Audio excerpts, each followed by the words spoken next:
24 hours to climb. Shaun setting fuel, Ameer checking tires. I'm just here trying to tame the fire. Not real cars, tell that to my hands. Shaking like I'm on the grid at LMU. Breathe in, one blink, countdown's on. Been training all week, now the doubt is gone. Shaun's on stints, 1 and 3's ice cold mind. Ameer's taking night shift, third eye blind. I'm just watching the split, my heart in the loop. This ain't just pixels, this is my truth. Pits map tight, strat set clean, but you can't script chaos in a 24 dream. No break to the soul, no pause when it hurts. You either die at the wheel or you live in the dirt. Don't close your eyes, the storm has begun. Hold on tight, here comes the ride. This is the moment, this is the fight. Whoa. One shot, one chance, one endless night. Shaun on the left and Ameer on the line. We bleed through the ring just to cross that sign. No fear, no breaks, no giving in. We were born to burn, we were built to win. So light it up and trust the climb. We're chasing glory, one lap at a time. Green flag drops, we launch like rage. Lunging in tight on turn 3 stage. Traffic in chaos, brake light rain. Half a second wide and you kiss the pain. But Shaun's like steel cold calculated. Slips through gaps like time's been faded. Ameer calls fuel, voice clear in the dark while I'm battling thoughts in a high-speed ball. My wrist cramps, I clench, shoulders gone stiff, but I ain't quitting now, nah, I live for this shift. This is the pressure, this is the grind.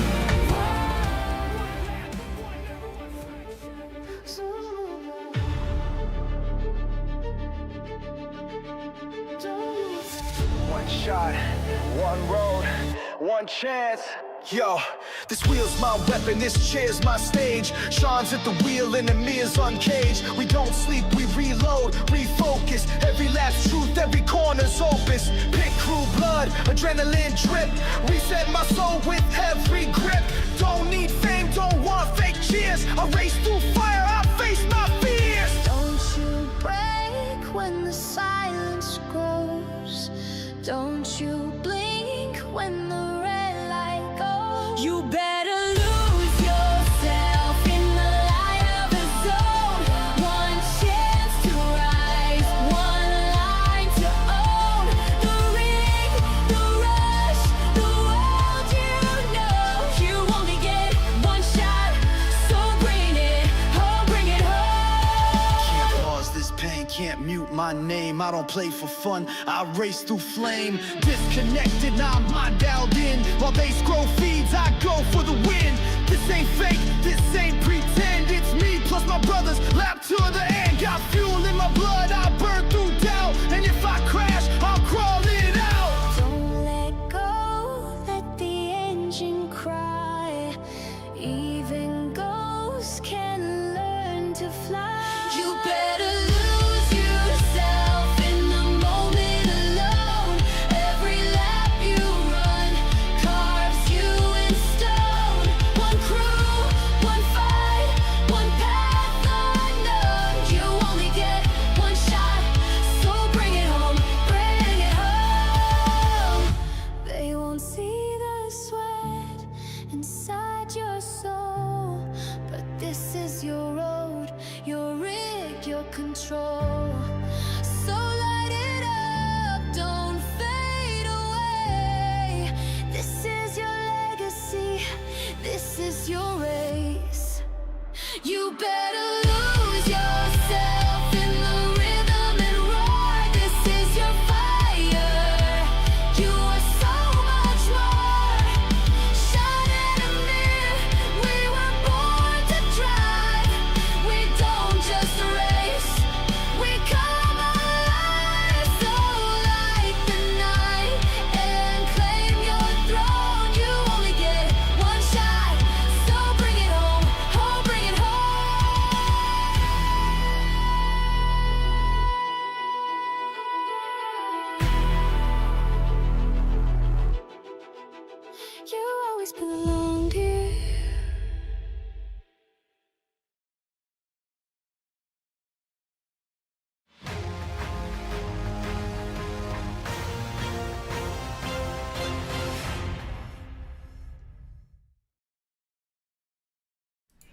Good morning, happy Friday, welcome to the show, and I guess I should start with sorry we weren't here last week. I hope you all had a good Thanksgiving for those who celebrate, and for those who didn't, that's why we weren't here. It's a American holiday, so we weren't here. Anyway, good morning from me here in California, from Germany.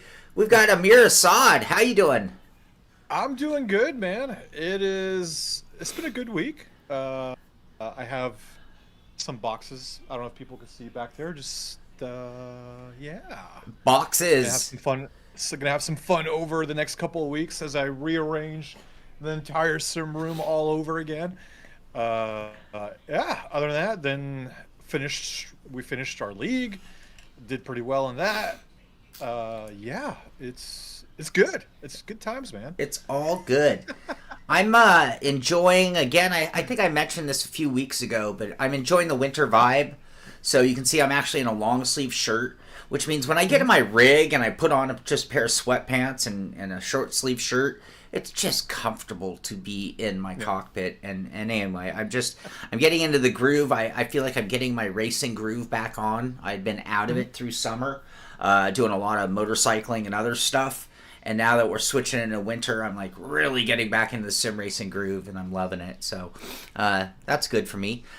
Just in time for our league to finish. You got into the room. Just as things were getting good, yeah. Well, but hey, at least you got a podium out of one of the races, so you did good, man. I had a decent season. It was better than previous seasons, and you just like golf. You just need that one that keeps you coming back, right? Like you said, so a few decent results, and it's like, all right, you know what? I need to get on the whole racing train again, and I know we have Daytona coming up in January, so yeah, I have to keep going with this form and extend and build upon it.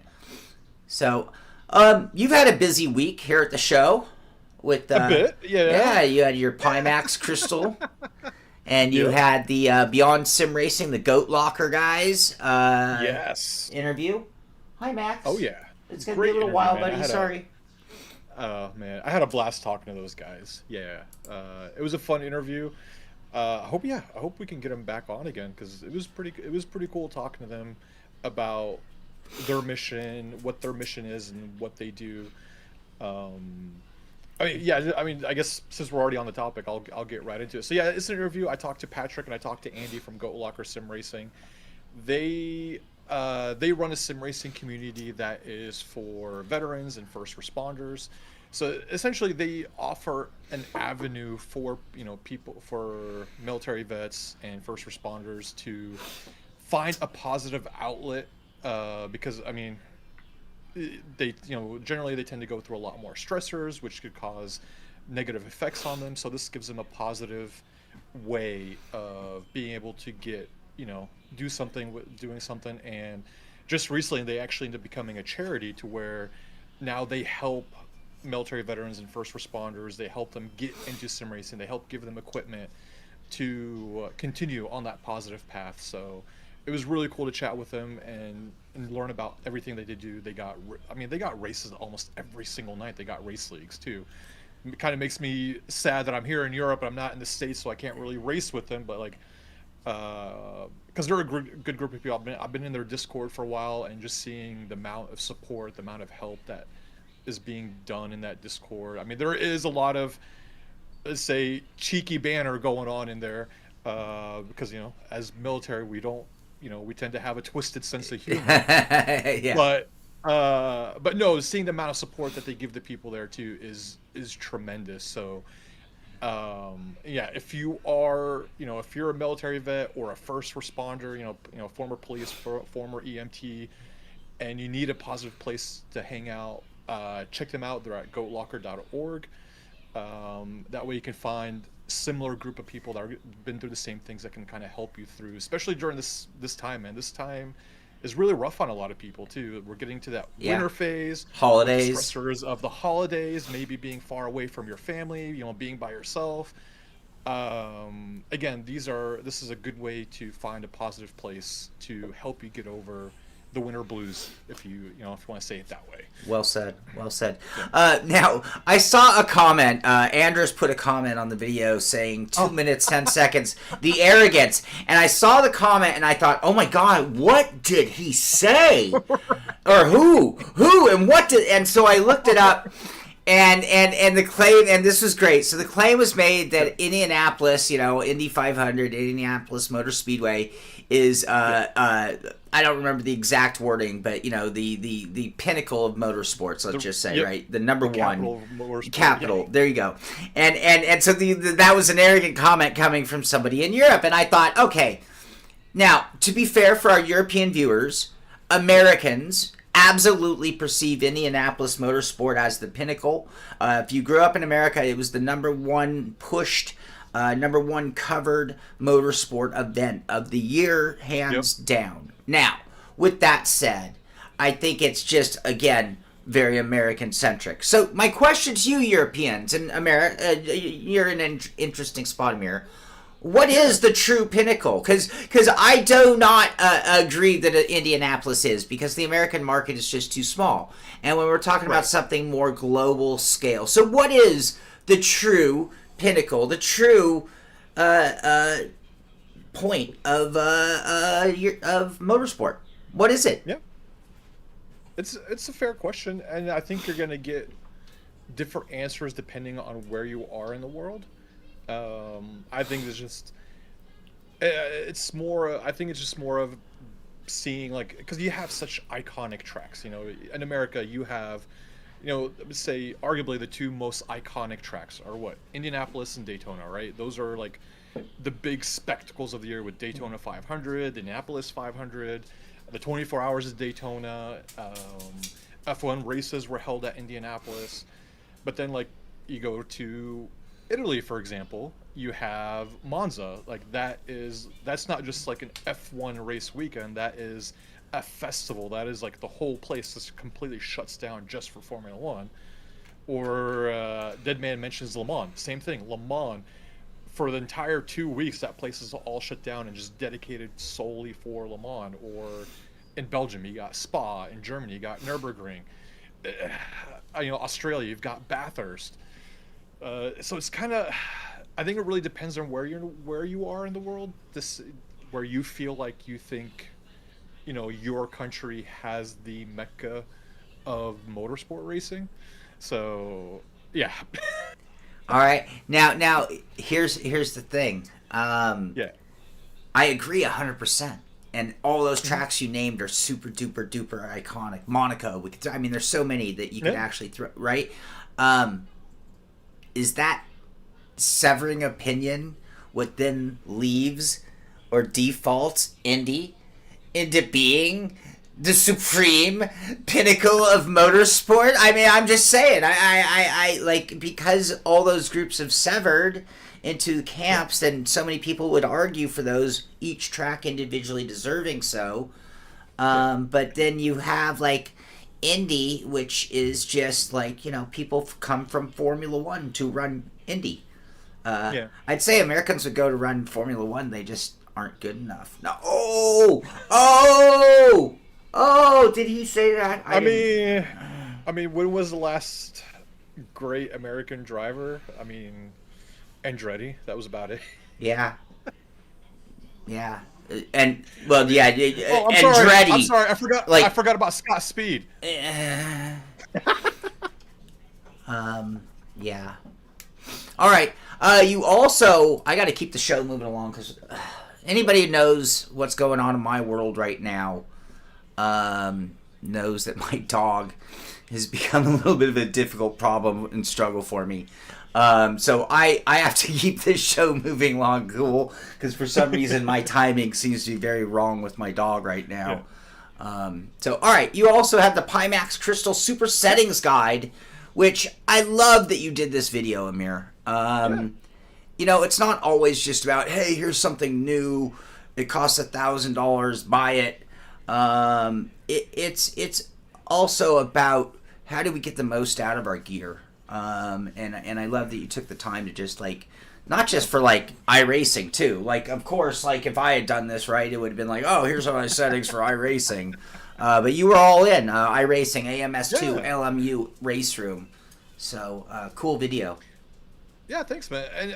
And I didn't mean it as a video, like, because I saw some of the comments of some people on it, like, this is wrong. Well, this is wrong. Like, it's more meant to be a guide. Not everybody has the same exact PC. Not, or you could have the same components, but the specs are a little bit different depending on the manufacturer. So, like, here's kind of like a good starting point to start, with your settings, and then from there play around with a little bit to maximize your settings.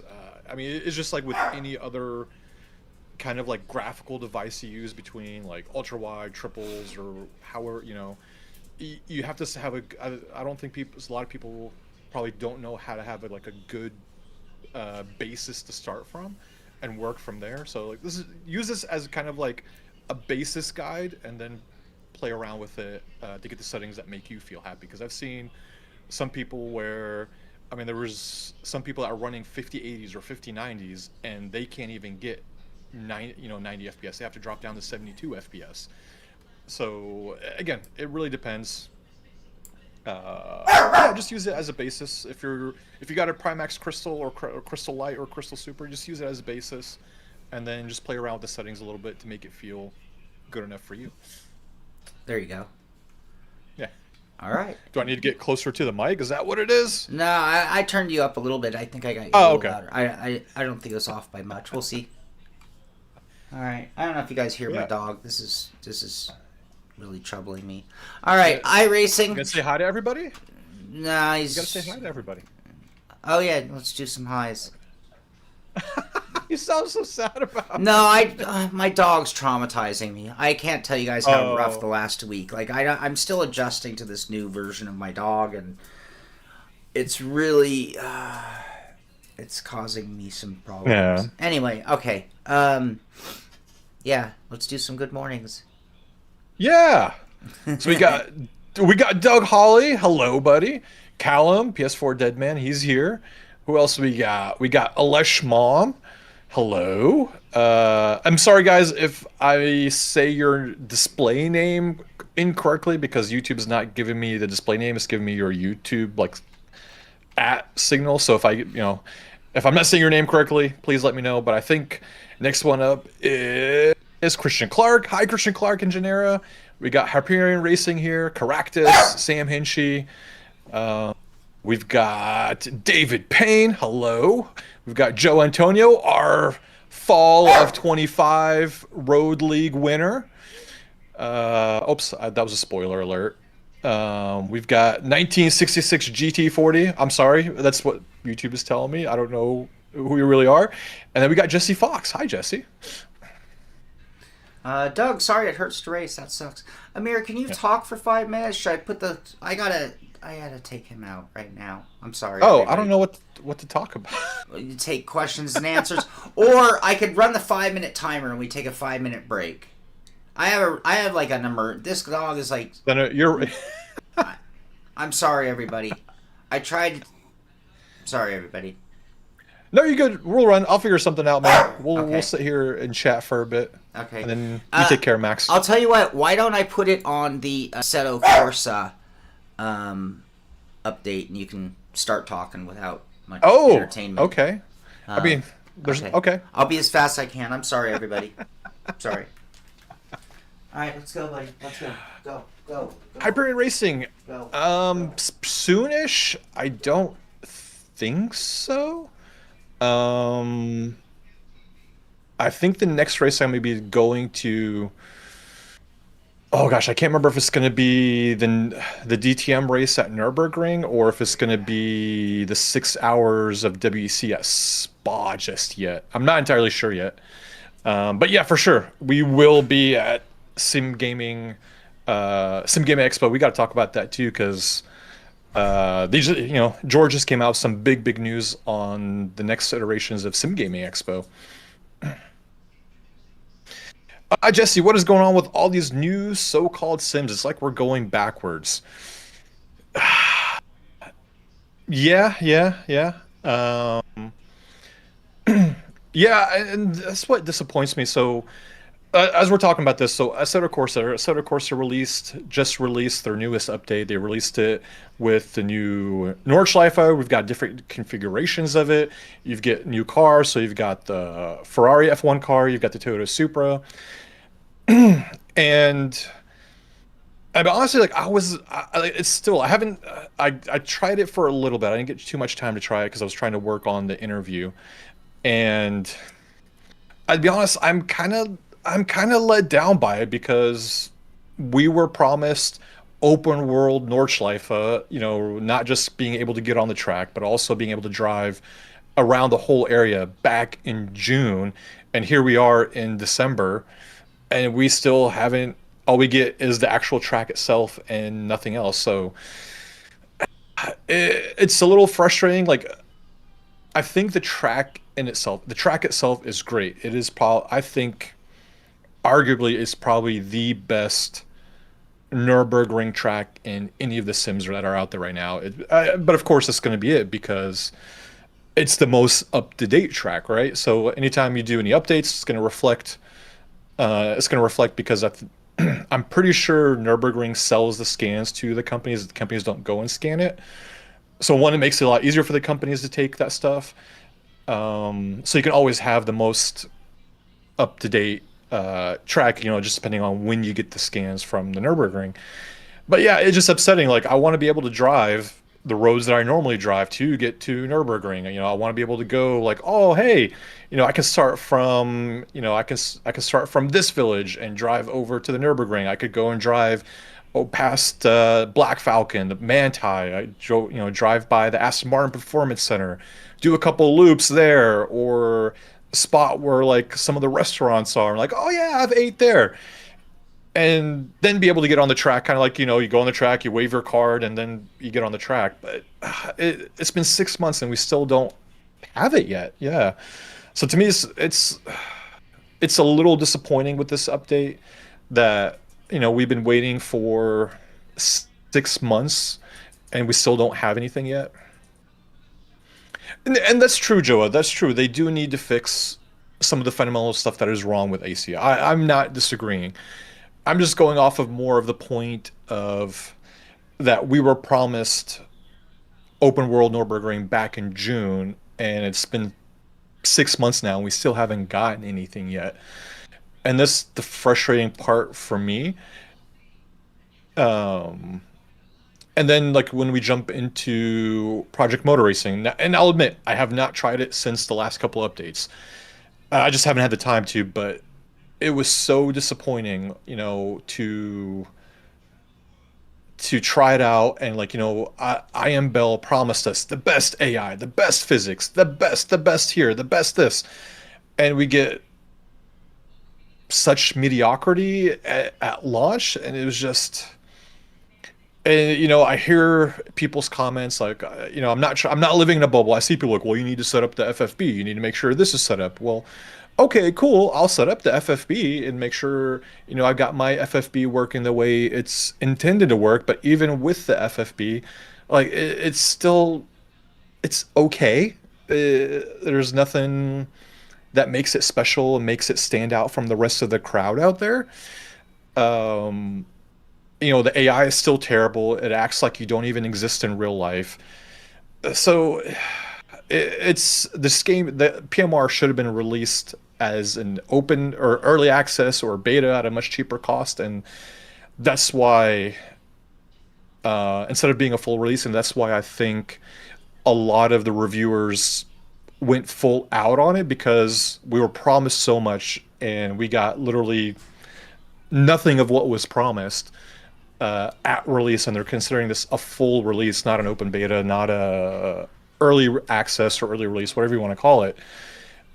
That leaves a lot of bitter taste in a lot of people's mouths, because there is a lot of really good sims that are out there, and this, other than having the Group C cars or the GT1 cars, it just, there's nothing really, it doesn't add value into today's sim racing world when you've got Assetto Corsa with all its mods, you've got LMU with WEC, you've got Raceroom with all its different, cars, iRacing. there's nothing in it that makes me like, oh, well, I don't need to play this sim anymore because now I'm fully invested in this because of what this game offers. I'm back. I'm sorry. Yeah. No, you're good, buddy. Just talking to people. We talked a little bit about the disappointment of AC Evo and Project Motor Racing. Oh, you got all the way to Project Motor Racing as well. Well, no, we were just. I'm trying to fill the time, and then Jesse made like a really good comment, so I was kind of talking about that, like how the state of sim racing title releases nowadays, Right. and how it's gone backwards instead of forwards, which is the truth. I mean, ACC had a rough release, LMU had a rough release, AC Evo had a rough release. PMR is having a rough release. I think the only one that didn't have, well, I mean, AC Rally to an extent had a rough release with devices not working, but fundamentally the game works really good. There are still some bad things about it, but it is a game that you can just immediately go in and enjoy compared to the other ones. Right. Yeah. Yeah, even the number though, 0.4 is an indicator, right? I mean, usually we should be at 1.0 at the point. In my opinion, and again, I do go a little back and forth on certain things because depending on the developer and the size of the bankroll, like, you know, I can make. I guess the problem is I can make the argument for both sides because I could even make the argument for like Rockstar having early release for GTA because they've spent $2 billion trying to create it. Right. But at the same time, they're as big as it gets when it comes to developers. And it's like, well, get it together. You know, I will point one small thing out, and I know it's only arcade, but iRacing Arcade, they delayed the launch, right? So they pushed back like a full month or two on the release of the game.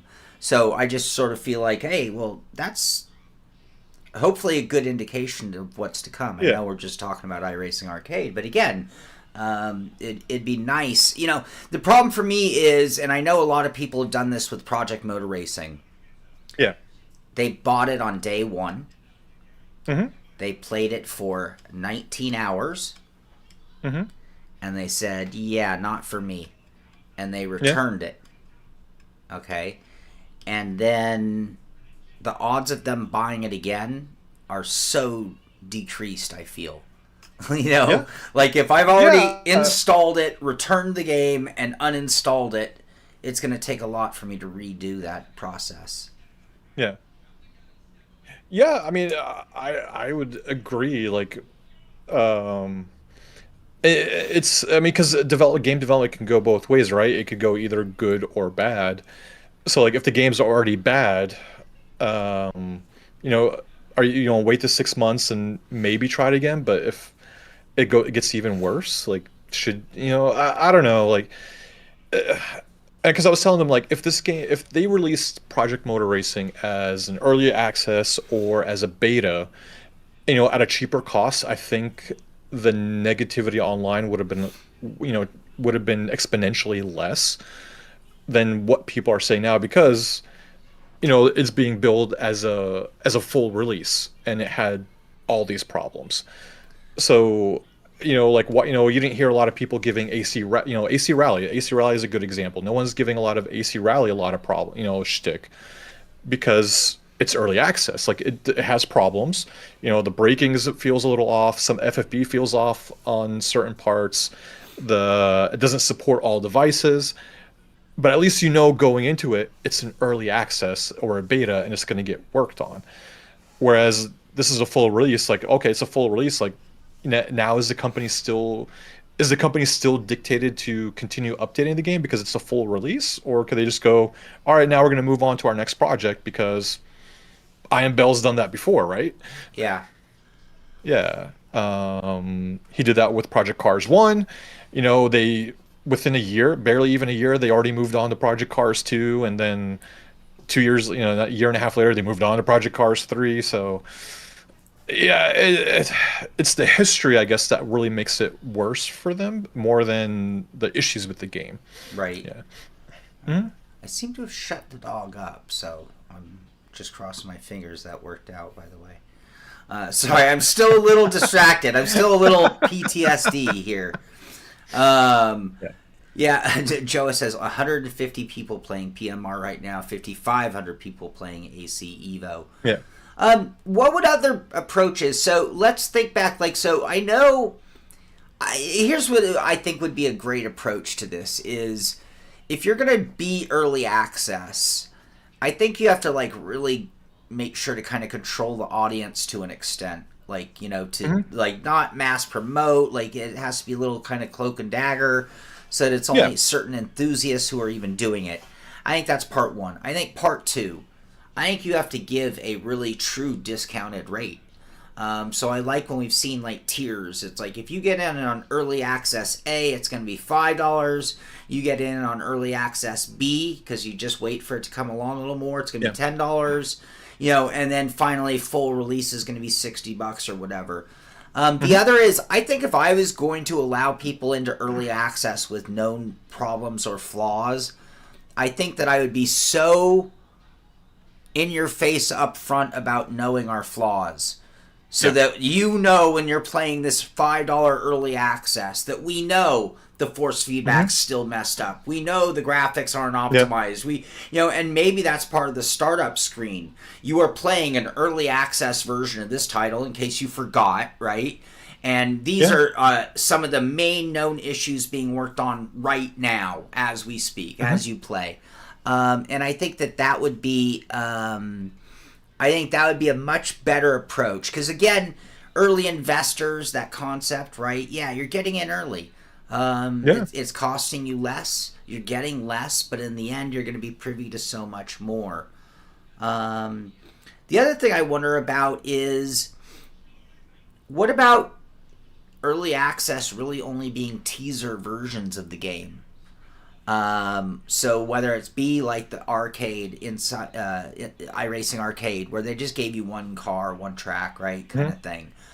Or what if they only gave you weekend access periodically? Okay.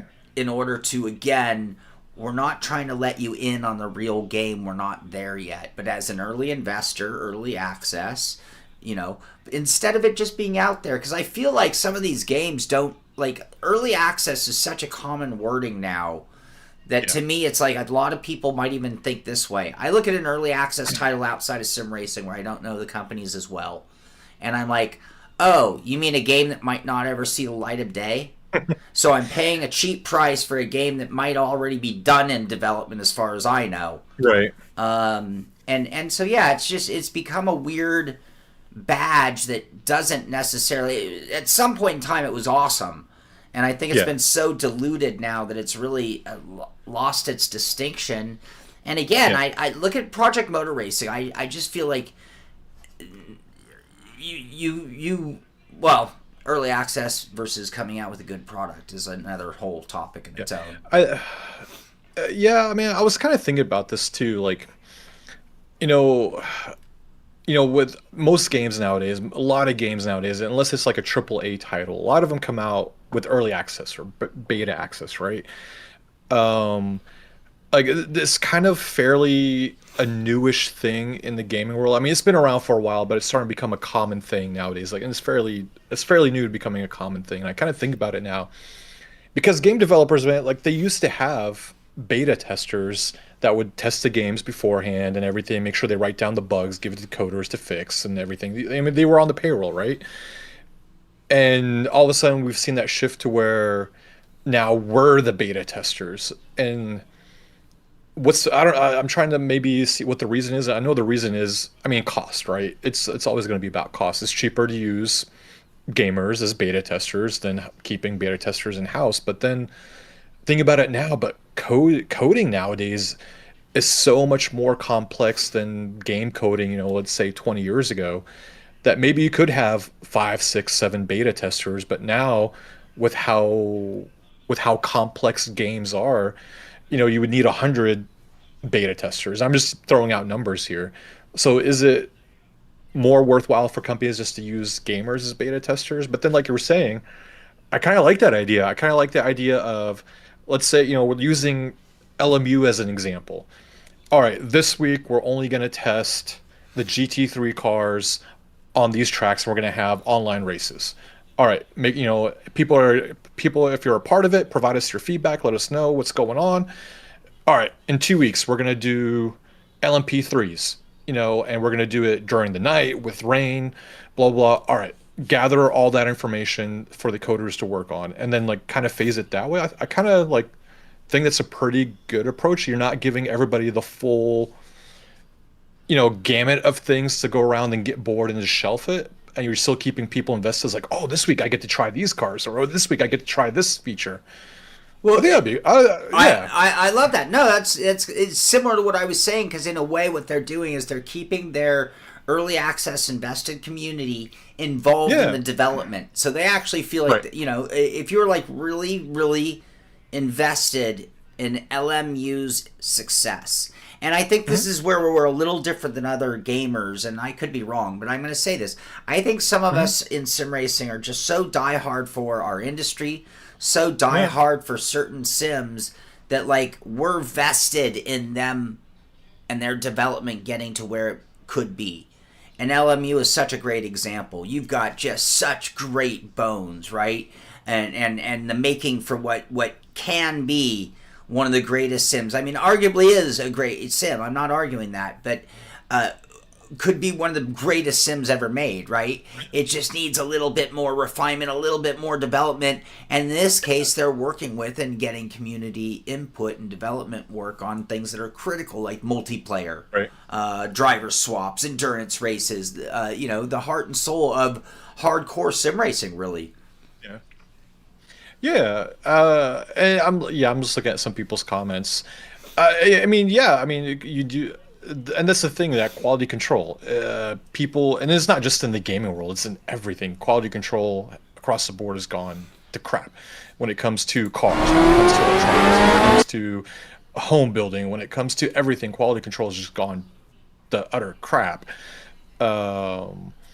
But again, going off, but as a beta tester, like, you're going in knowing that you're going to be a tester. Some feedback is going to be taken, some is not, right? Because there are some things probably they cannot get to, or it's maybe not that high on the stuff. Like, maybe you're the only one that brought out a certain comment or a certain thing that you didn't like. But then there's like 30 other people that brought up something else, and they're all mutual in their opinion that they gave. So of course they're going to work after that and then go down the list. And like, should people be given things as beta testers? No. I mean, you're getting to try the game. And you're getting it at a cheaper price. So that is your kind of reward, I think. I've played MMOs. I've beta tested games for the last 20, 30 years. I mean, I don't think any company really gave me anything other than like, hey, go out, have some fun, enjoy our game over the next couple of weeks. You can, and then move on with your life. So thanks for all your hard work. When I was a kid, game testing, we used to go we weren't game testing, it was more focus groupy. But, Sunnyvale, which is where, a lot of the console gaming stuff was exploding back in the early 80s, late 70s. And we go over to the valley, and we were on focus groups, me and a bunch of friends of mine, and we would be playing early era Atari stuff. I don't even know if it was Atari. It could have been any of the competing companies. But but it was that's how much testing they did before things came to market, was to the point it wasn't just sending it out, but it was they were doing focus groups. And I think it was Callum said having somebody in charge of quality control along the way. And that person often having the power to say whether we are ready for prime time or not. Hey, I'll tell you what, if this was food we were talking about, and everyone's meals at the end of the day, there'd be outrage for this, right? I'm sorry, but I would like there to be Joa. Who am I kidding? There weren't kids. All right, you're right. I was a teenager. No. Man, I existed Well, no. See, I'm You always. existed before Pong, didn't you? Yeah, I did. But see, here's the thing: when you really research it, a lot of these things took like 10 years to develop, and they actually began in like the mid '60s. So you could say that like the creation of Pong might have actually began before my time. Now, I was alive and I was a child when Pong came out, because we had Pong. That was the first game, Pong. And then I think V2 of Pong had like a rudimentary tank battle thing.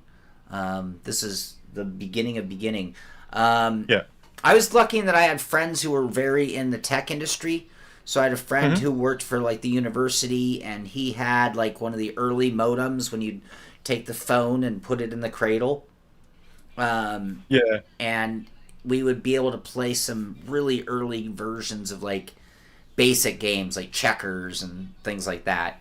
And some adventure games like word-based adventure games and things like that. So before there was any like official video games.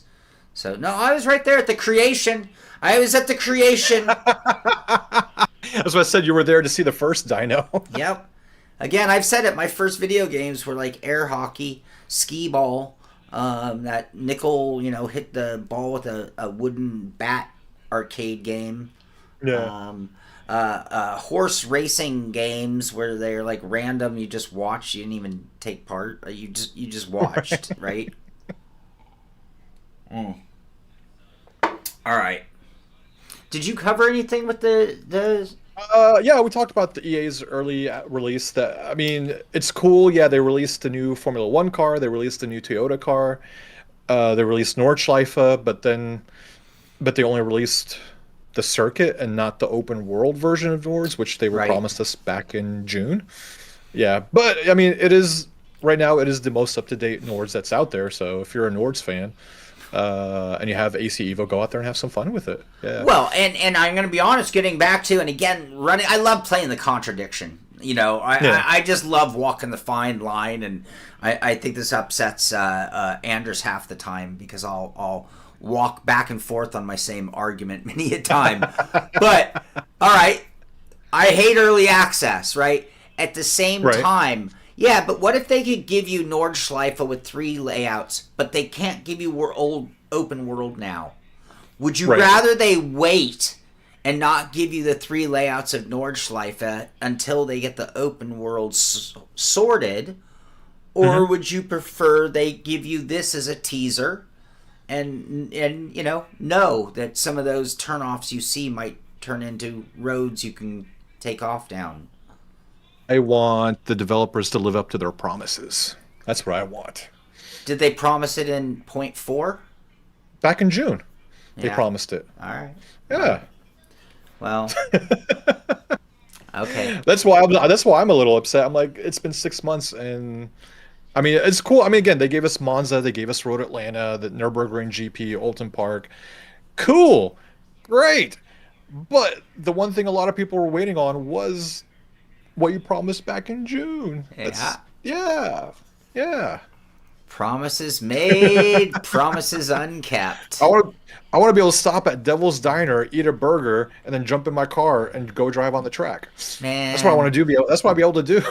That's what I want to do. Or go to one of the taxi places. Oh, I'm going to rent your Porsche, and then get in the car and take it to the track. Yeah, I would love. Hey, I'll tell you what. I'm optimistic for Grand Theft Auto coming. Yeah, I mean, like, right. make no mistake, this sim guy is gonna take a week off when that game comes out. Yeah. That'll be my vacation. I should put in now. When's the day of the release for Grand Theft Auto? I'm on that for until it gets delayed again. Yeah, well, likely. And it's going to probably take like a day to download and patch. Yeah. And so, yeah. All right, Le Mans Ultimate. December is the month of giving. So here it is, our version 1.2 update. A festival-sized list of features and updates along with new ELMS content to unwrap. They have a video, 15 minutes long. I didn't watch the whole thing, did you? They're doing a lot of updates to There's LMU. a ton in this, yeah. Yeah. There's You want me to run through it real quick? Sure, we got the video playing. I'll drink. All some right, coffee. so the big thing, and because me and Joe were talking about this, they're bringing in anti-cheat, so they're going to be using easy anti-cheat, the same system that iRacing uses. Um, they're introducing something, so they're working on AI stewarding. And so right now, it was just going to be a cool concept where drivers get live penalties and stuff through the races. But right now, they're doing the information gathering part. So if you're participating in events in the future and everything like that, if somebody drives really bad, something happens, there will be a steward there to give, the punishments. Right now, they're gathering all that data from how people race, how drive, analyze it, and then come up with a good online steward system, which is cool. The other one is people will have badges next to their name. So depending on how good your driving standards are. So while you're in the race, if you see somebody with a bronze badge, they might not be a good driver. And that lets you know. Make sure to be careful with this guy. If they got a gold badge, that means they're a really good driver. So you might be able to drive a lot closer with that guy and have actual door-to-door battles. They're revamping. They're doing some changes to their FFB. They're adding brake heat. They're adding wheel rim heat, and all that is going to affect how the tires warm up and cool down, and how they could overheat. So all that heat being generated through the brakes, moving through the rim into the tire, like they're all going to be they're bringing that into this next update. They're bringing in Circuit Paul de Ricard to finish out the ELMS, or I think there's maybe one more track, but they're adding Paul Ricard for the ELMS pack, and then this new Ligier LMP3. All right. There's a lot more, but those Yeah. are like the big things. When I watched the video, I'm super excited, man. AI stewarding in races, like that's good, right? Yeah, well, that's awesome. That's awesome. And, Yeah. and hey, this is the year of AI. Hey, why not? Let's just see what it can do. We're at an opportunity where we can be a little ahead of the curve using AI in sports, so to speak. Because I am pretty convinced that within in the next 3 to 5 years, you're gonna see instant replay review for balls and strikes in baseball for virtually every moment of every play. I'm not gonna say they're gonna get rid of the referees. It's because you can't.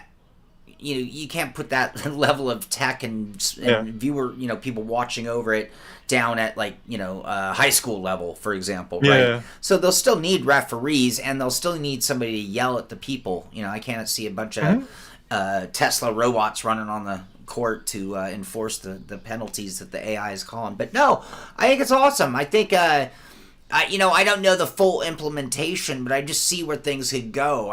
One thing that I think is so unjust is the penalty system, for example, in iRacing, right? Everyone's at equal fault. So if you just failed to touch your brake pedal and took out 6 cars at turn 1 at Monza, everyone gets the same penalty, even though anybody with half of a brain. Now, some calls are hard to make, and maybe it's going to have a whole dead zone, we'll call it, of that middle ground, right? Dead zone and middle ground, where it's it's really hard to call. Racing incident would be the determination, equal fault. But in some other case, it's hey, you know what? We looked at your car, an AI could do this in a matter of moments too. Think about it. Yeah. And I don't even know this is the detail they're going at. I'm kind of thinking where it could get, right? Right. But the AI analyzed you over the last 10 laps and noticed that your braking zone is fairly consistent, within point A and point B, and you totally missed your braking zone by a distinguishable amount. Boom, you're 100% at fault. Penalty issued, points docked. Knocked down to bronze status, etc. Right? Yeah, I love it. Yeah, that's the thing. You and me, we've complained. I can't say complained. We've had a lot of discussions, right? With iRacing special events when they do Daytona, all that stuff. Where, when you've got, 35 to 55 servers going out of time, you can't have enough stewards in all those sessions to watch everything that's going on, right? They have to do everything after the fact. But you end up having situations. We covered this topic for one of the esport teams where they spent, because they crashed out, they weren't, on the lead lap anymore. They just started messing with everybody else's race. Well, here's a system that could potentially stop that from ever happening. If you notice, like, oh, this dude is driving erratically, he's crashing into people. All right, we need to pull him from the race and let people, finish out the race, in a fun way, right? Is it going to have its problems? Sure, everything has its problems in the beginning. But eventually, I hope to see where, like, this is a legit system, kind of where people get penalized appropriately. If people are becoming, for lack of a word, douchebags, they get pulled from the race. Is it going to get it right every time, like you said? No. I mean, me and the Stewart team, we review incidents. We never get it right 100% of the time. Sure. So I can't expect AI to do the same either. Yeah. No, but we talk about the whole approach that LMU is taking with this, like, live testing of endurance events, right? Testing various different things, and it seems like that they're the kind of place that would use the same mentality when it came to implementation of AI making a call like that, because you could then, like, let's just say the AI made a call, right? And so after the race, just like in iRacing, you can hit protest, right? Well, now you can hit protest, or you could say, what's a counter protest when you, and, it happens in F1 all the time. F1 makes a rule violation, and then they counter protest. I can't remember. They ask for a re-review or whatever. There's wording for it. I can't remember. But same thing. And see, then if they find out the AI was wrong, they can use that exact situation as a learning moment for the AI. Exactly. To improve its ability to make those calls. Because again, what do you work from? You work from the dead zone. The dead zone is iRacing. Contact is 50-50. That is just the way it is, right? So if we just expand it out, we're like, okay, well, maybe that range is now 35 to 35. Like, they can tell on the outer margins one car's fault or the other. And increasing that or actually decreasing that zone where it just doesn't know, that could be great. It would be great because, again, this is what we always talk about when we have a handful of great sims. And think about it, between LMU, Evo, iRacing, who am I leaving out? We're kind of getting to where there's variety and choices for the drivers. Raceroom's making a big push right now as well. And some of the thinking, some of the things they're doing is going to make the other companies think, could we do something better with what we're doing based on what we've seen from them? And that's just great for all of us. Sorry. Do we need to earmuff this? I mean, because things have kind of changed. Because now it's out. What? Rennsport. Whatever. Whatever. They had a big patch. Patch 1.1.5. Update. Crashes. They fixed some crashes. AI issue. Rear view mirror. It's like a comedy bit for Ameer. I'm like the stand-up comedy. And then the graphics, Right. Ameer. The graphics. They enabled... Oh, my God! Oh, man! Oh, yeah. And did I say gameplay? What did they fix in the gameplay? Oh, my Nothing. God. No, I'm kidding. I don't know. And any good comedian knows it's all about comebacks. And I don't forget that they didn't leave crashes alone. And I'm not talking car crashes. I'm talking game crashes. Yeah. So, all right. Sorry, Rennsport. Didn't mean to joke at your expense. Oh, man. Yeah. Anything else to say? I already moved on, by the way. I moved on like 5 minutes ago from Rennsports. All right. Raceroom. Did anybody see my my DTM update? Does anybody hate? Anyone dig? What opinion on my short videos with trying to find a one or two news stories of the week to tease for our pit stop coming up this week? Thoughts, opinion? You hate them? You love them? Stop it. Do more. You made me super excited because I love DTM. I love the old school DTM. In the world of sedans, this era of DTM is sort of like Group C. So like Rally had its era, GTP cars had their era, and I feel like this era of DTM was when it was just awesome. It was the cars were awesomely cool. They're cars that I wanted to own and drive myself. So it was like, oh, well, for the line of work I was in, for what I was doing, these were the types of cars I would have been interested in. Yeah. The drivers were psycho crazy. Great time. So go ahead. Yeah. I was going to say, DTM back in the day, like if you ever watch videos of DTM, it was kind of like the European version of NASCAR. Yeah. Because they were bumping at each other, they were hitting each other, they were pushing them off the road.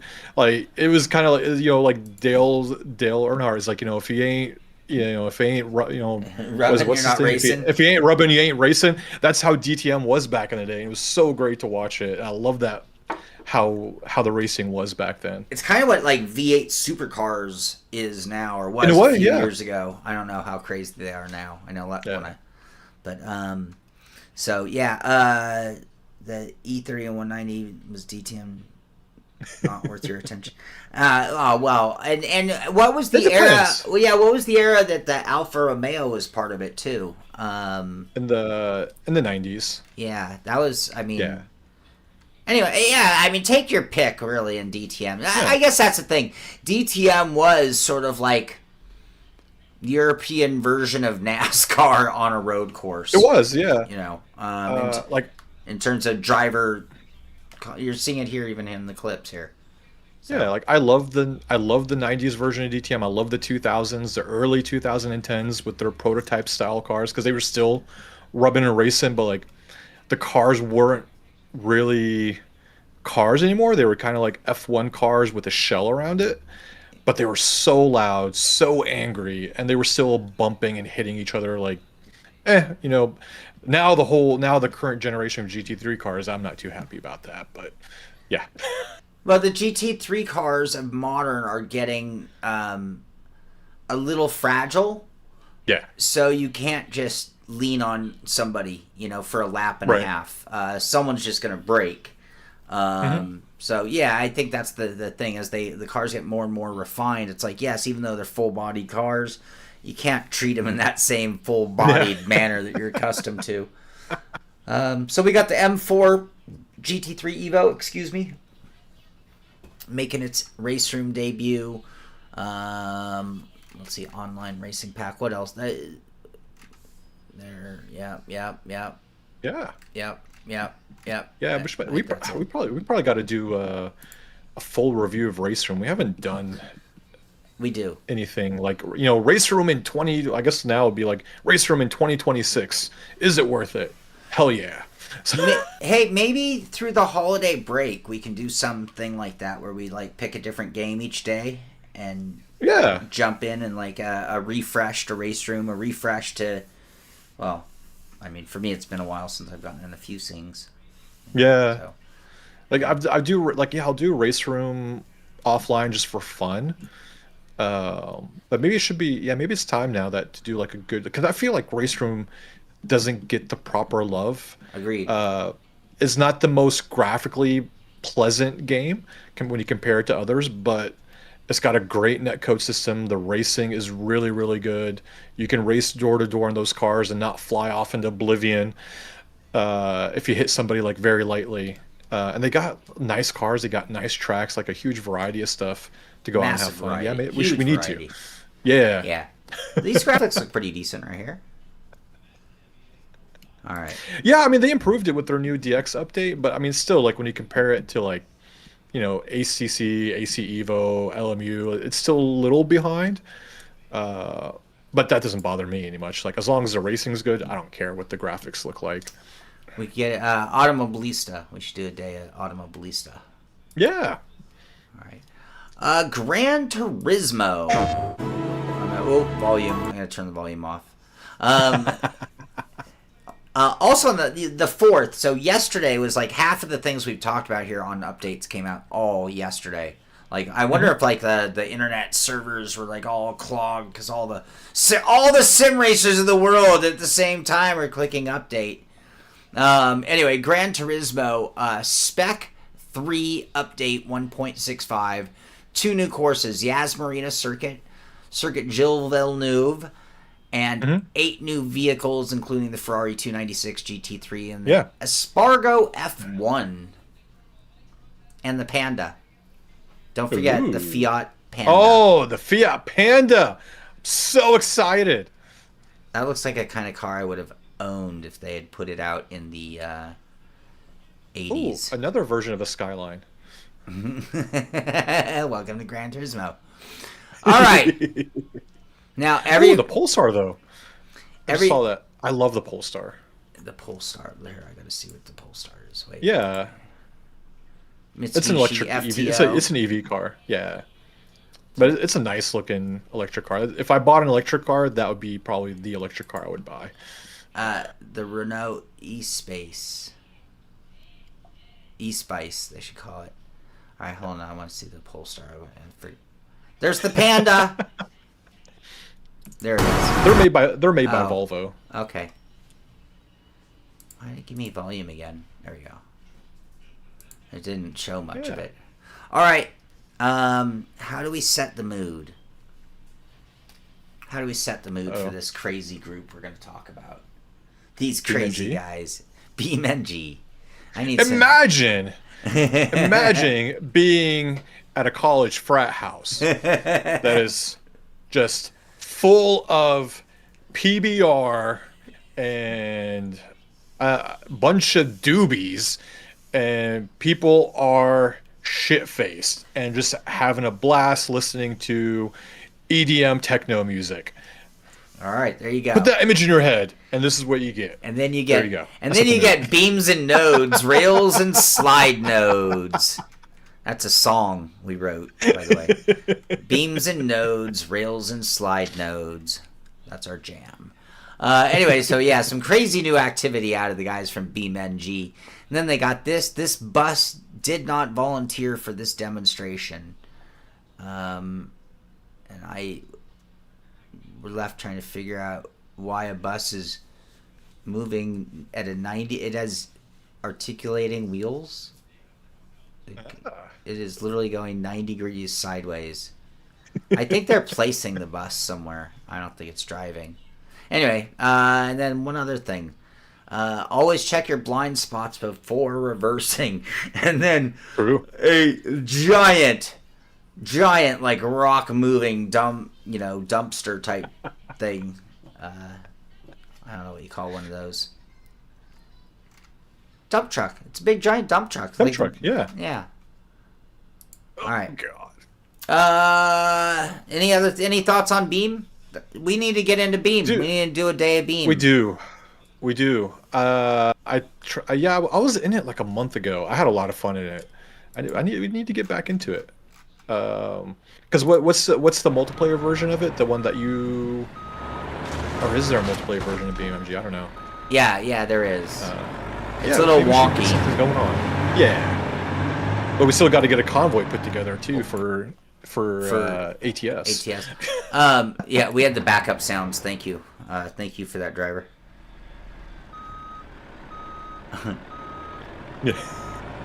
That's like his safety car. Somebody's getting fired for that. I know. Someone's getting fired. You can't park there. No, it was that car was there to protect the boulder. So that's why there's the flashy lights. Like, hey, there's a boulder here. Be careful. Yeah. Beam Rally will astound. Well, maybe it'll work. Actually, I don't think Beam loves my steering wheel either. I think that was another. I tried Beam Rally. It was okay. Yeah. Yeah. I've tried AC Rally on my older machine, and it's tricky because the graphics are really slow. Seems to be a graphical hog, because that's not a bad system. It's just a little bad. Have you tried it on the new PC? My steering wheel doesn't work. Ah. Yeah, kind of a bummer. All right. Eastbound and down. Eastbound and down. The Louisiana DLC for American Truck Simulator is available now, y'all. Y'all. That's their word. I didn't do that. I'm not.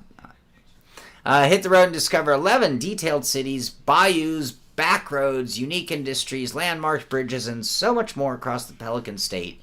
I didn't know. Did anyone know that Louisiana was the Pelican State? Did you, Ameer? I did not. I mean, you're from Texas. That's one state over. Yeah, I don't know. I thought that was Mississippi. Oh. Pelicans. Dude, I've been living overseas for over 20 years. So It doesn't count. all I know, the greatest thing that come out of Louisiana is alligator étouffée. That's about it. I've never been to Louisiana. Yeah. All right. So, yeah, for you. So, yeah, it's Friday. You're looking for some long weekend driving. Yeah. Louisiana. Project Motor Racing patch 1.5.0.1. An update for Project Motor Racing is beginning to roll out across all platforms. This patch brings dozens of fixes and improvements across the board, including important enhancements to GT3 and tweaks to LMDH. And there are 155 people enjoying it right now. I'm just saying. New warning message when the game client is outdated and cannot play online. Anyway, yeah, here's a list of fixes. Yeah. I mean, so we gave them. I mean, we didn't give them a lot of love during the review. But one thing I will give credit to PMR, they have been pushing out patches like crazy to fix things. Again, I haven't tried anything since we did the review video, but they quickly acknowledged in a community note, hey, we realized the release was not up to par. Going into all the stuff that they need to fix. But here's the stuff that we need to do, and every other day it seems like they've been rolling out patches. So I will give them kudos to that. So maybe I'll give them like another month before I try it out again and see how better it's gone, and maybe it'll change my mind. I don't know. We'll see. We'll just take a moment for PMR. Yeah. Oh, moment of silence.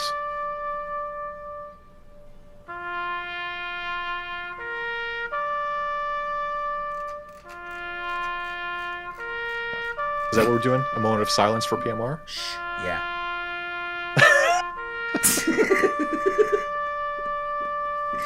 Okay, I think that played. I don't know. I don't know if you all heard that. But all right.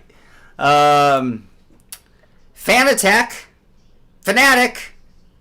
They're having their December deals. So now that the Black Friday deals are gone, we've moved into December deals. So I'm guessing we're going to see a lot more of this. This will be coming out across all platforms.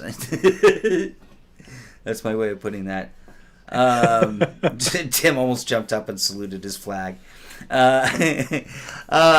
Thrustmaster came out with a firmware update for the T818, the 7.39 recap boost. Mm-hmm. Anyway, a bunch of changes there. That's good news. SimMagic, the SimPro X NASCAR 25. Let's go full send. Now fully supported in SimPro Manager.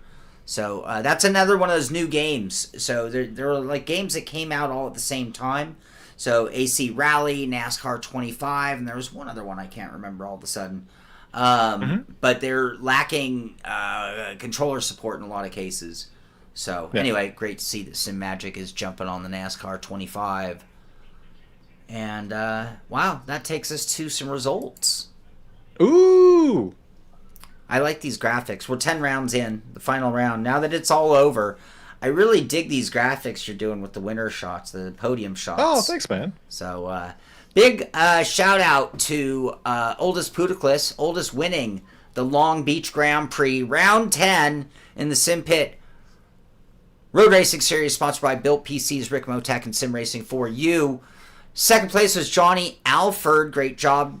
And Andrus Listens finishing on the podium in third. Great job by him as well. With that, our total results, oh my God, I was having so much fun at Long Beach. So I put more prep in for Long Beach than any race of the season. But like it's sort of countered by how difficult and dangerous Long Beach is.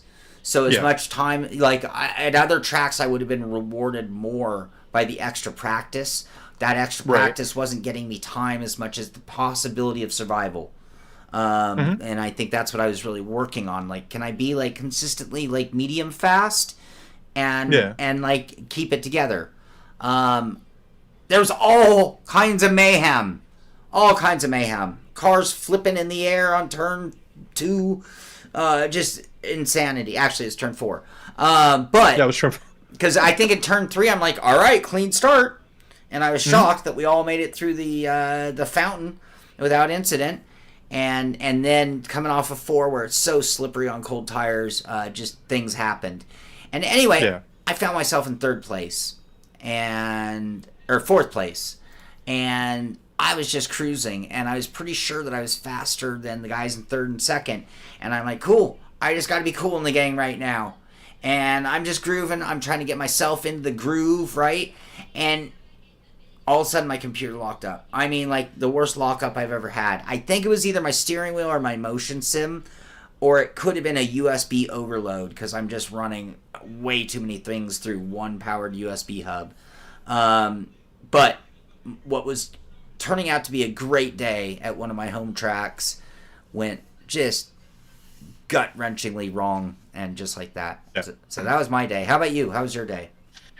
I practiced a lot, and I was doing.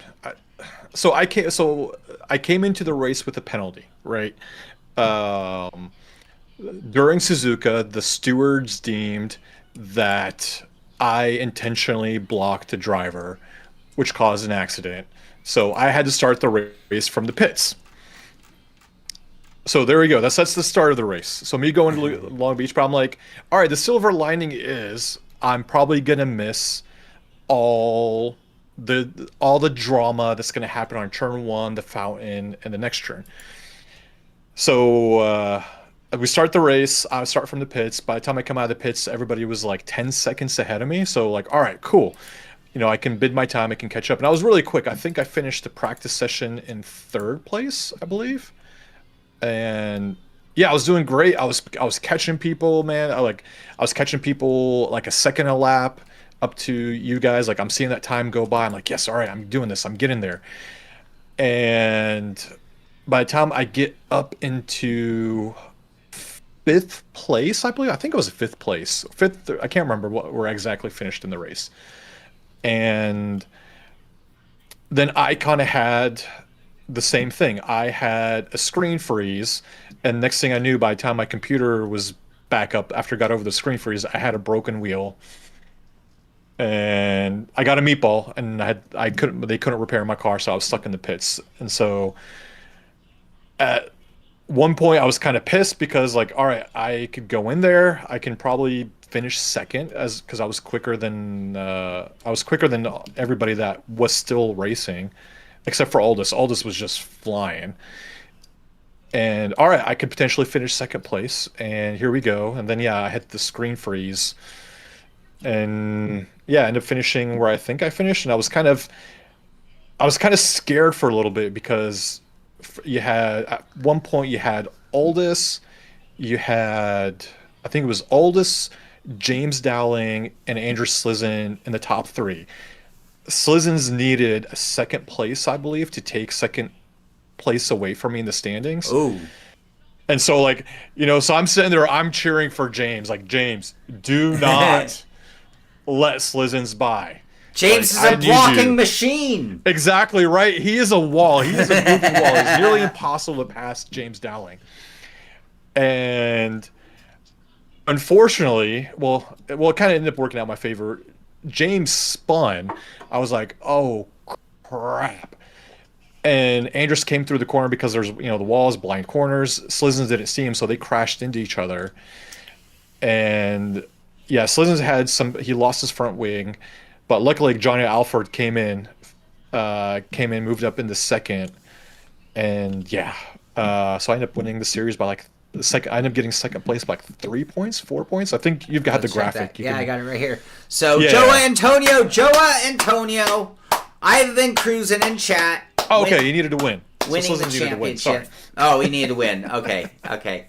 Joa winning the championship, 280 points. So he was kind of out there all alone in the front. Ameer Assad squeaking, as he described, a second place finish in the overall standings. 242 points, just 3 points back was Andrus Slissens with 239.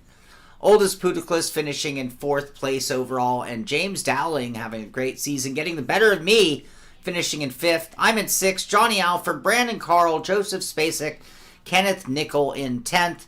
And looking back through the rest of the grid, you got Hinchy, Sarnkis, Estep, Tornetta, Payne, McNeil, Sudnix, Trim, Van Moorick, Luisi, Ridgway, Generelli, Potter, and Morano.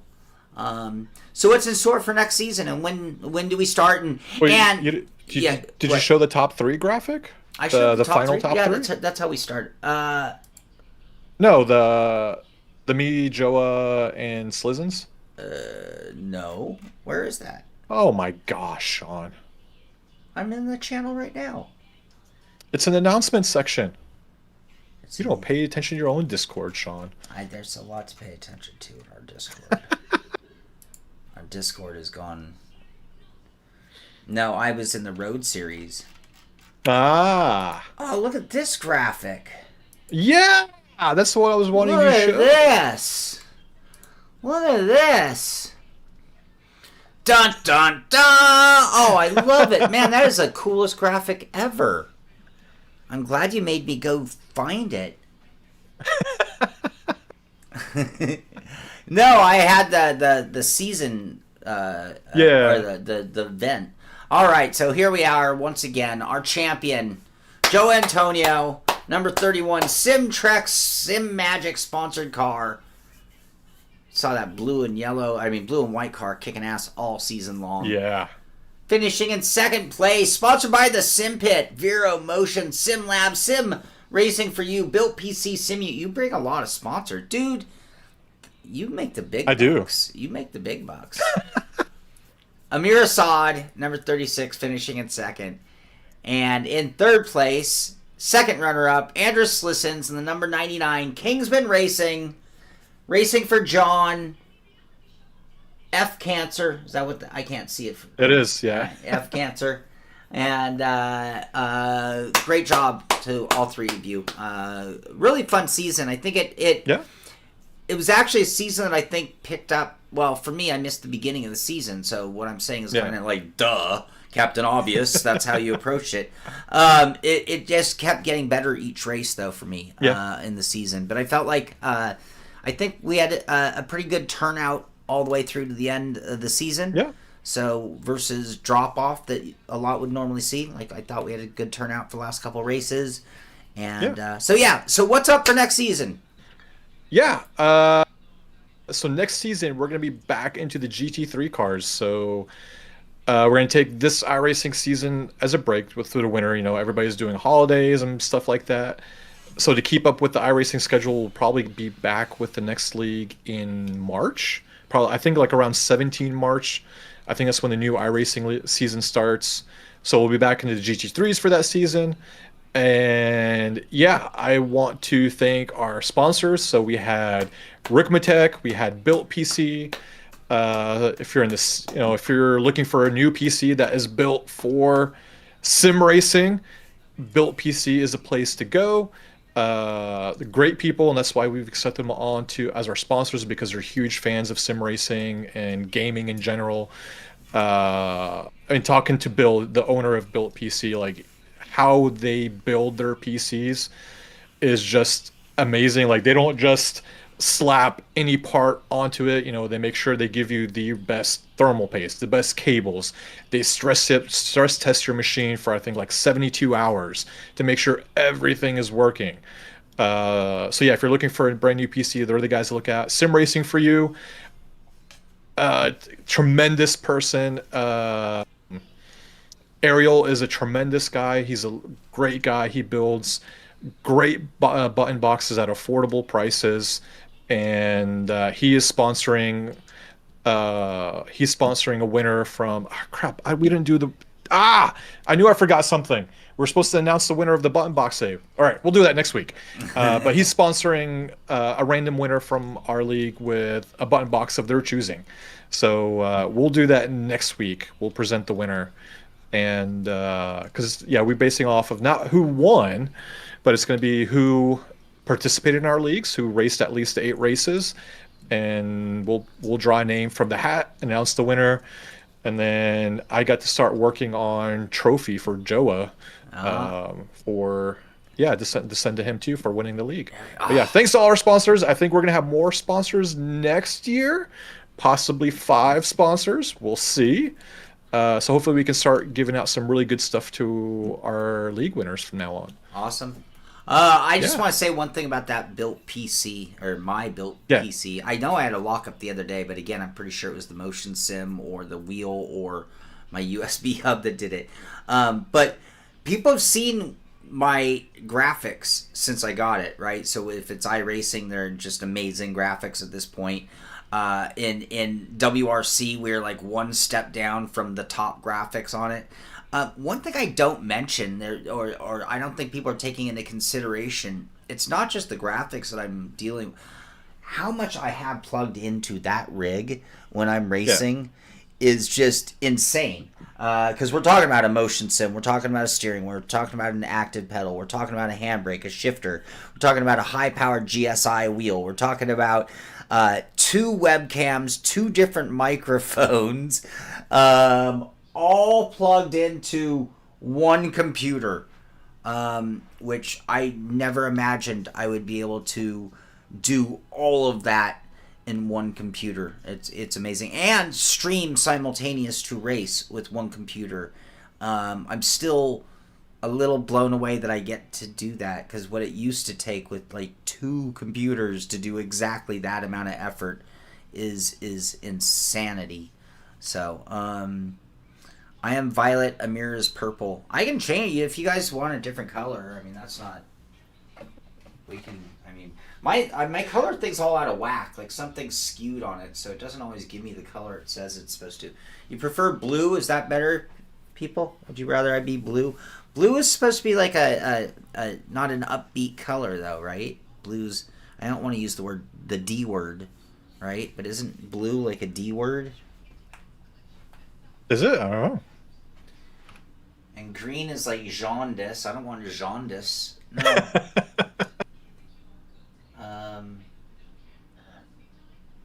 Here, we'll go with red. I'll be a little more angry. That'll be my new color, everyone. We'll go with red. All right. And I can't... Yeah, I understand. Orange is weird on LEDs. Have you ever noticed that, though? Yeah. Orange is a weird color. LEDs don't really do lore. They say they do, but they lie. You know, that whole 256 million colors, I'm going to call BS on that right now. I don't know what their version of a color rainbow, but it's like half the colors you cannot achieve, you know? Yeah. So, all right. Anything else? I'm ready to get I am in a red light district. All right. I am ready to get my weekend underway. My weekend is going to begin with a bunch more work. But I was telling Ameer this morning, my Friday starts Friday morning because when my brother wakes up on Fridays, he's actually in a good mood. Yeah. So like on Monday, I can expect my brother to like wake up, and at some point in that hour that I'll see him before he goes to work, he'll turn to me and be like, "You want to go into work for me?" Right. And I'll get that Monday, Tuesday, Wednesday, Thursday. But Friday, sure enough, he's good enough. He's happy. So, makes my... Excuse me. All right. Pink is my color. Thank you, Tim. I like pink. I grew up in the 80s, man. Black and pink was a big deal. My favorite shorts in the world were black with pink stripes and checkers. It was stripes and checkers. It was the checker era, but yeah, my pink. That's an image I can't get out of my head now. Oh man, I was so 80s. I was so 80s. Yeah. All right, everyone.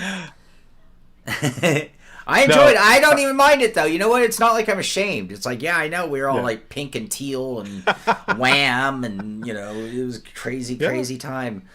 Boy George, I went to a Culture Club concert. I don't know.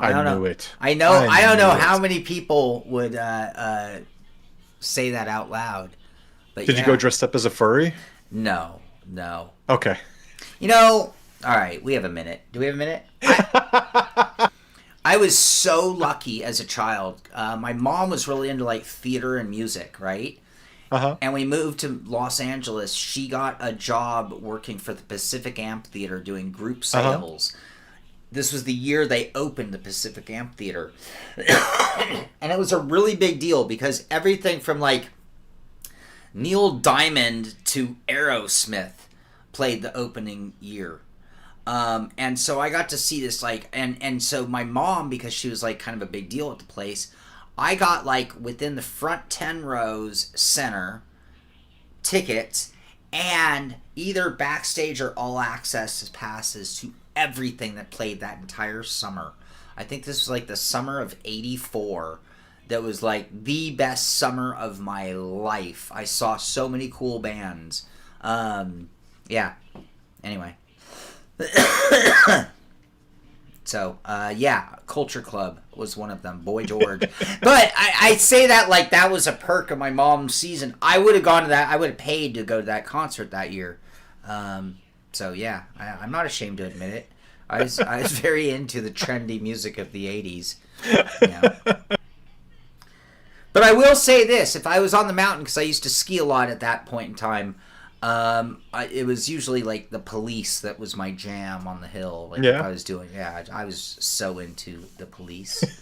I was all over the place. I went to a Clash concert. I was really into the Clash. My buddy and I went to a concert that was the greatest thing in the world. In Santa Monica, the Santa Monica Civic, which is a pretty small theater, they had, this is so stupid. I don't know what they were thinking. They had Los Lobos, who is a great band. Mm-hmm. Los Lobos opened for the Clash. Oh. Well, we are not talking about two common groups.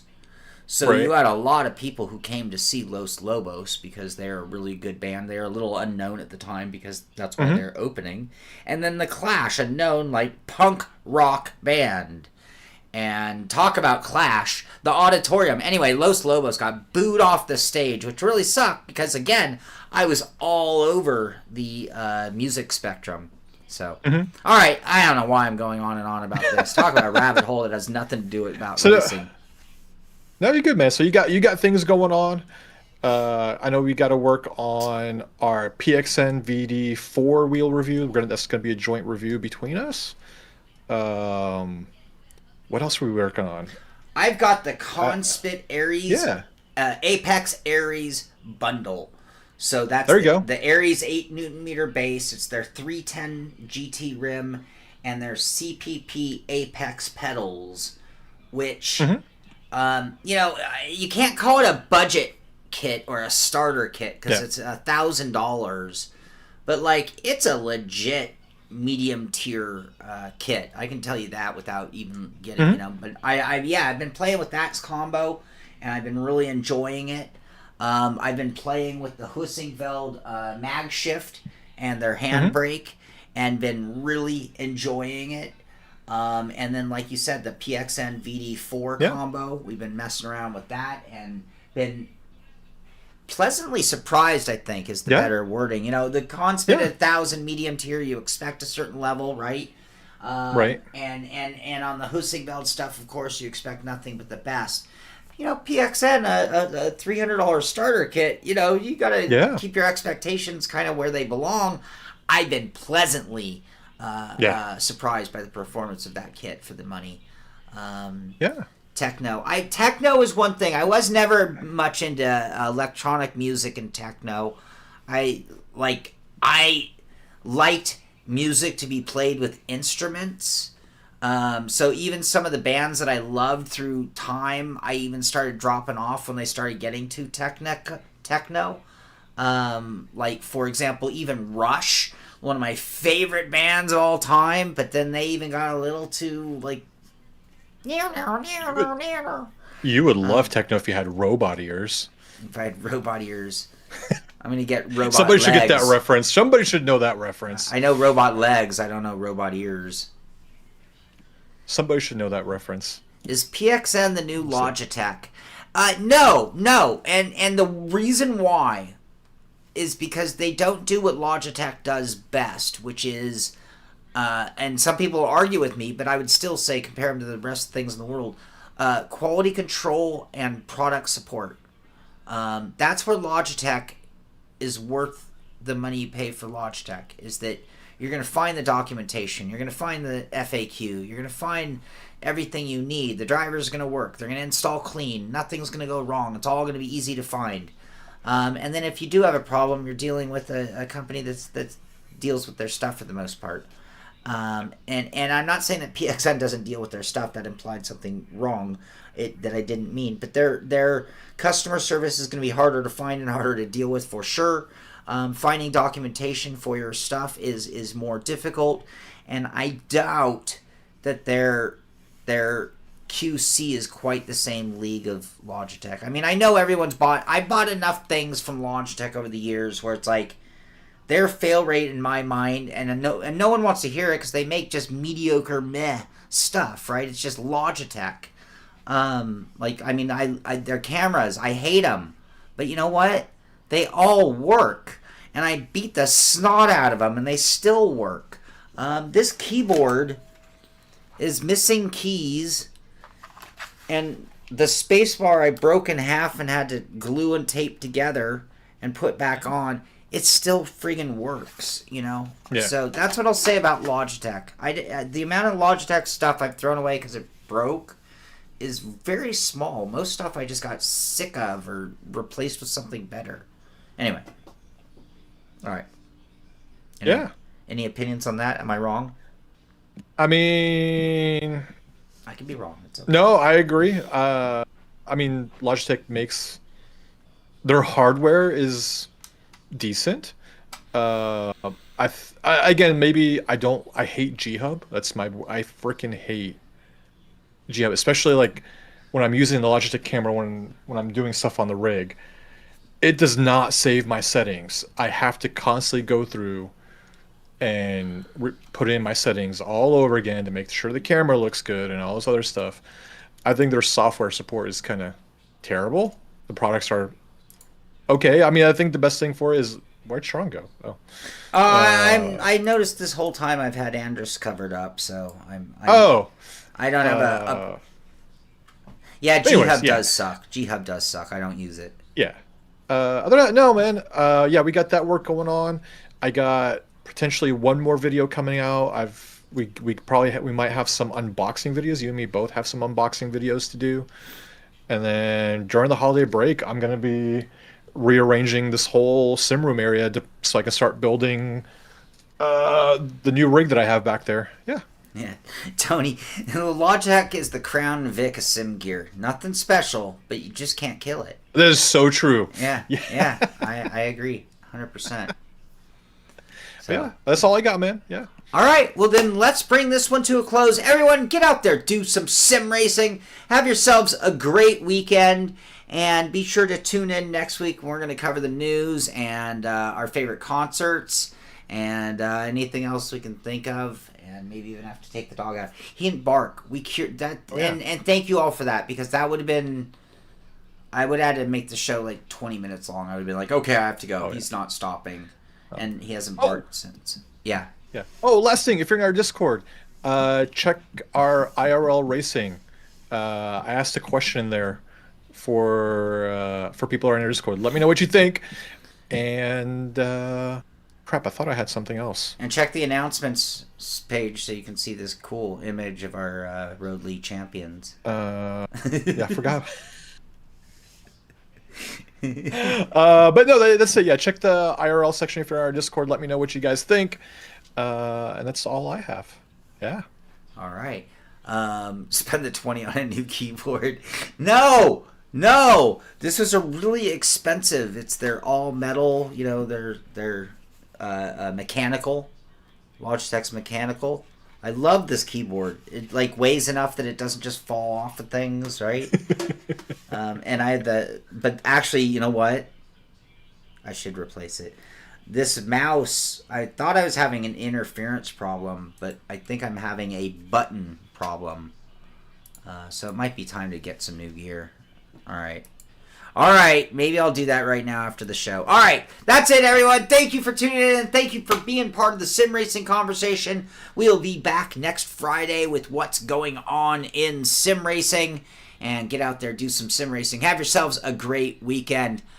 I'm Sean Cole. That's Ameer Assad. This is the Simpit. And we will see you on the track. Bye-bye, everybody. Later, guys.